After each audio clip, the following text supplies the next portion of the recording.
Ja, ich habe mir gedacht, es wird uns wieder Zeit für eine kleine Roadtrip. Und da sind der Mann und ich auf nach Kingston, in das Land der 1000 Inseln. Es ist richtig schön hier. Wir haben uns hier in dem Bed and Breakfast hinter mir, haben wir uns eingenistet für die nächsten 3 Tage und erforschen jetzt Kingston in allen Ecken und Kanten.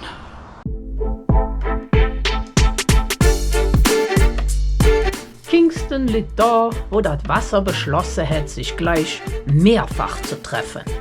Ontario-See, St. Lawrence-Strom, Rideau-Kanal, die kreuzen sich hier an einem einzigen Punkt.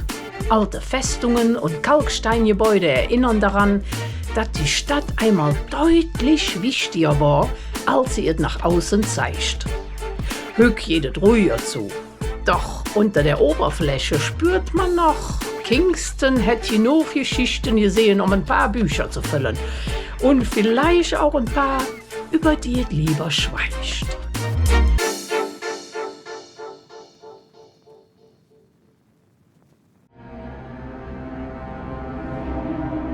Er war jammern ein paar Tage zurück, als Kingston geboren wurde.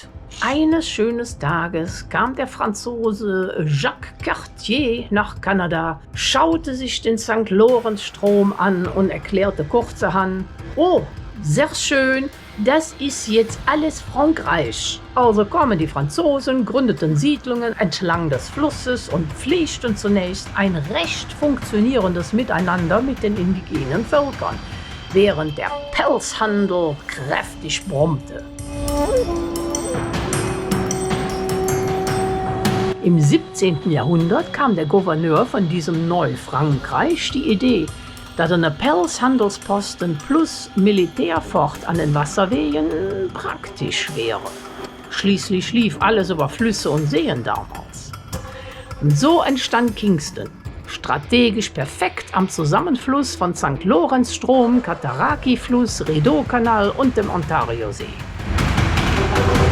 1758 kamen die Briten vorbei, fanden die Lage ebenfalls überzeugend und beschlossen, ja, wir übernehmen das jetzt mal. Wegen der vielen Wasserwege wurde Kingston zum wichtigsten Marinestützpunkt am Ontario-See. Später kam bei den USA kurz der Gedanke auf, also Kanada könnte doch eigentlich zu USA gehören. Und wenn nicht freiwillig, dann vielleicht auf anderem Weg. Klappte nicht. Stattdessen wurde Kingston zum Zentrum eines maritimen Wettrüstens. Briten und Amerikaner lieferten sich einen ehrgeizigen Schiffbauwettlauf auf dem Ontario-See.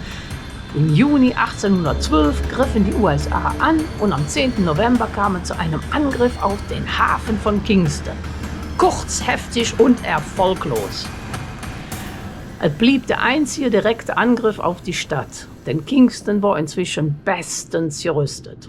Artillerie, Verteidigungstürme, Wachposten und Kriegsschiffe, das ganze Programm. Wer weiß, ohne Kingston hätte Kanada vielleicht tatsächlich der 51. Staat werden können.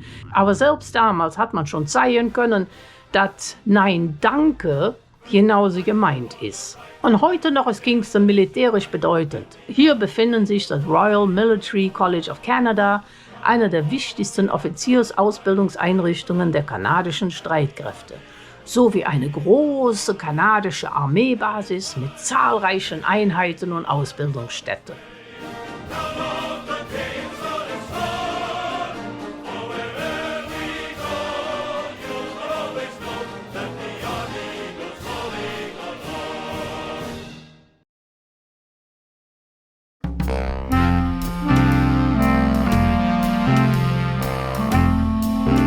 Ich hatte ja schon erwähnt, dass Kingston von viel Wasser umgeben ist. Was ich aber bisher unterschlagen habe, hier gibt auch sehr viele Inseln. Daher heißt das hier ganz bescheiden die Region der 1000 Inseln. Wir sind also los mit der Island Queen und haben nachgezählt. Ja, das mit den 1000 Inseln war ja ein bisschen geschwindelt. Es sind nämlich genau 1864. Region der fast 2000 Inseln hört sich ja irgendwie total bekloppt an.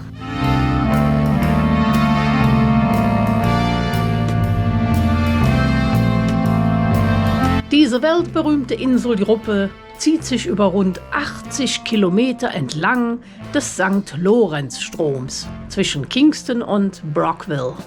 Entstanden sind die Inseln am Ende der letzten Eiszeit. Eigentlich sind es nämlich Bergspitzen. Nur hat das Schmelzwasser beschlossen, den Rest einfach unter Wasser zu setzen. Es gibt hier alles. Riesige Inseln wie Wolf Island, mittelgroße, kleine, winzige und solche, die eher nach Stein mit Ambitionen aussehen. Alle müssen vom Wasser umgeben sein und ein Bäumchen mindestens muss drauf wachsen und das ist dann eine gezählte Insel. Bevor das Auto erfunden wurde, kauften sich wohlhabende Kanadier gerne eine Insel, bauten eine Hütte drauf und verbrachten dort den Sommer. Sehr exklusiv, sehr idyllisch. Ab etwa 1920 kam dann der Autoboom und viele stellten fest, oh, man kann auch einfach nur einen Tag hierher fahren, ganz ohne Inselkauf. Heute allerdings ist man wieder beim alten Modell angekommen. Eine eigene Insel geht nur mit sehr, sehr, sehr viel Geld. Oder wenn man so zufällig vom Urgroßvater geerbt hat.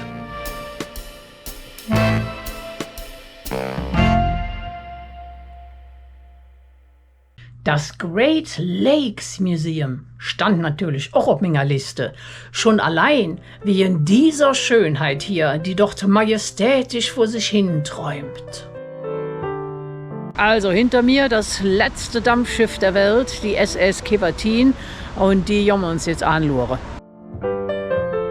Doch bevor wir an Bord gehen, lohnt sich ein kurzer Blick zurück in ihre Zeit. Die SS Kevatin ist das letzte edwardianische Dampfschiff der Welt. So jetzt wie die große ältere Cousine der Titanic. Ja, nicht in Größe, aber im Jahrgang. Sie wurde 1907 gebaut. Die Titanic folgte 5 Jahre später. Während die eine berühmt unterging, entschied sich die andere für eine deutlich stabilere Karriere.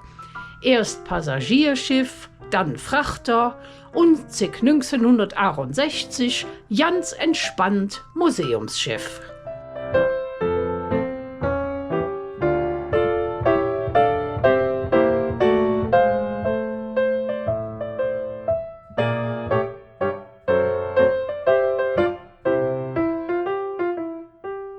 Und wenn wir schon vom Museum sprechen, das ist erstaunlich vielseitig. Jeder Raum erzählt seine eigene kleine maritime Geschichte. Ein Bereich widmet sich der Aquakultur, also der sehr modernen Frage, wie man in Kanada Fisch, Muscheln und sogar Kelp landwirtschaftlich organisiert. Mit interaktiven Stationen kann man sich selbst als Fischzüchter ausprobieren oder indigene Praktiken kennenlernen. Weiter geht es zur Marine-Reserve-Ausstellung. Hier kann man testen, ob man theoretisch marinetauglich wäre. Rein hypothetisch. Niemand wird spontan eingezogen. Die Ausstellung erinnert daran, dass seit 1963 eine Bürgermarine existiert, die im Zweiten Weltkrieg über 77.000 Menschen ausgebildet hat und heute weiterhin als aktive Reserve dient.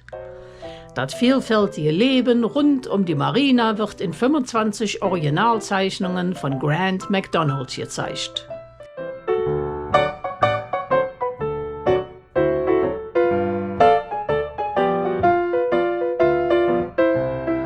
Und dann wäre da noch der Pumpenraum, der heimliche Actionfilm des Museums.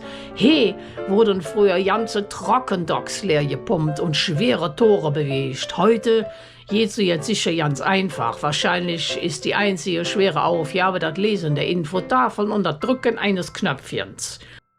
Am Ende bleibt der Eindruck, auf diesen Gewässern spielten sich unzählige Abenteuer ab, manche dokumentiert, viele längst im Nebel der Zeit verschwunden. Und mittendrin liegt die SS Kevatin, still und elegant, als denkt sie sich, Lück, ich han genug gesehen, lass ma mich in Ruhe.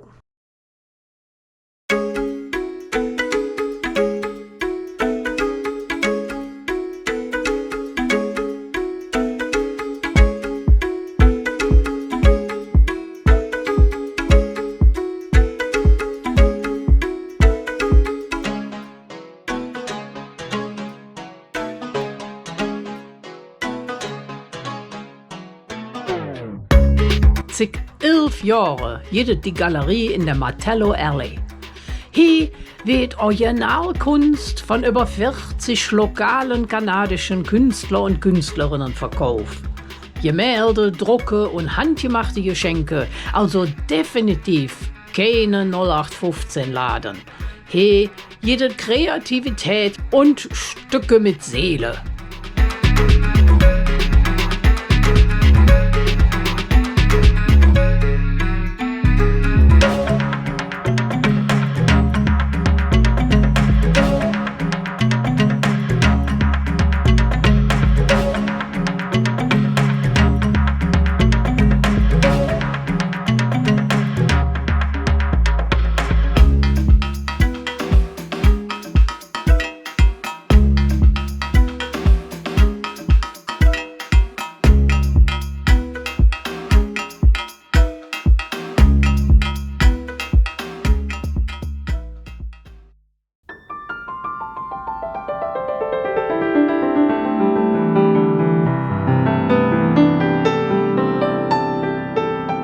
(1840) hatte der Bürgermeister von Kingston eine großartige Idee.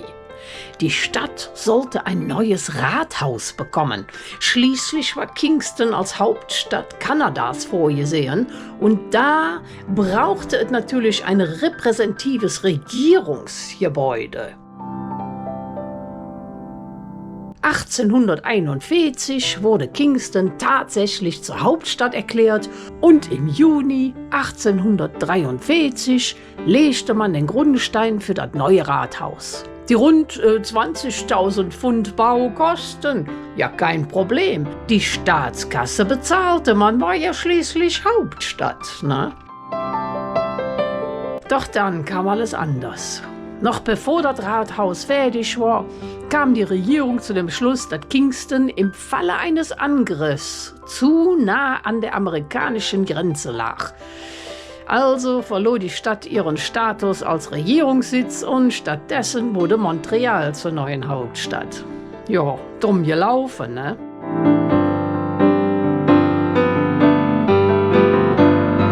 (1844) war das Rathaus fertig, nur leider mit viel zu vielen Räumen, die plötzlich niemand mehr brauchte. Und spätestens als die erste Rechnung auf dem Tisch lag, stellte sich die unangenehme Frage, wer bezahlt eigentlich den Unterhalt für so einen Prachtbau? Also krempelte Kingston die Ärmel hoch und wurde kreativ. Der Markt zog ein, dazu Geschäfte, ein Theater, die Post und sogar eine Bank. Und so wurde das imposante Gebäude schon bald wieder mit Leben gefüllt. Heute gehört das neoklassizistische Rathaus zu den National Historic Sites of Canada. Und hier noch ein kleines Detail. Die beeindruckende Deckenbeleuchtung besteht aus genau 373 Glühbirnen und wurde eigens für die Renovierung im Jahr 1973 entworfen. 373 Birnen. Hoffentlich haben die damals ein paar Ersatzbirnen auf Lager gelegt, denn genau die Hück noch zu Finger, das dürfte nicht ganz so einfach sein. Zum Schluss noch eine Fun Fact. Kennt ihr die Rockband Tragically Hip? Die kommen genau von hier, aus Kingston. In Kanada kennt die wirklich jeder, bei euch vielleicht weniger bekannt. Leider verstarb der Sänger im Jahr 2017. Dann hätte sich ausgehebt. Schade.